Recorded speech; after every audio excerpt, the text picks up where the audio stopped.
তেলিয়ামুড়ার ডিএমপাড়া rail line এলাকায় শনিবার এক বন্য দাঁতাল হাতির মৃত্যু ঘটে। জানা যায়, বন্য হাতির পাল কোনো এক সময় রেল রাস্তা পারাপার করতে গিয়ে রেলের ধাক্কায় মৃত্যুর কোলে ঢলে পড়ে। শনিবার সকালে ঘটনার খবর পেয়ে সাধারণ মানুষজনের ভিড়ের পাশাপাশি ঘটনাস্থলে ছুটে আসে তেলিয়ামুড়া বন দপ্তরের কর্মী। তদন্তের স্বার্থে বনকর্মীরা মৃত বন্য হাতির ঘটনাস্থলে চারিদিক দীর্ঘক্ষণ ব্যারিকেড করে রাখে। ঘটনাস্থলে মানুষজন সহ বন্যকর্মী সূত্রে খবর, মৃত হাতিটিকে দেখতে বন্য হাতির পাল ঘটনাস্থলের আশপাশ এলাকার জঙ্গলে জমাট বেঁধে রয়েছে। যে কোনো মুহূর্তে বন্য হাতির পাল ঘটনাস্থলে ছুটে আসতে পারে বলে খবর।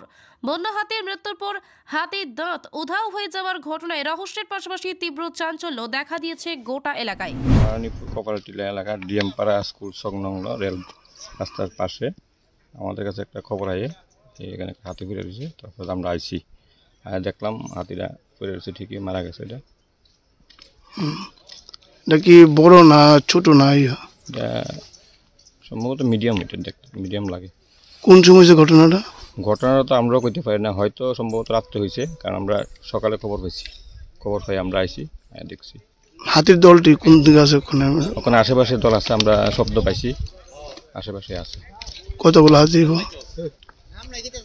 দেখছি না ঠিক, জঙ্গলে আছে ওখানে। কতগুলো হাতি এই এরিয়াতে আছে মনে করেন? ওখানে 5-6টা তো থাকবোই।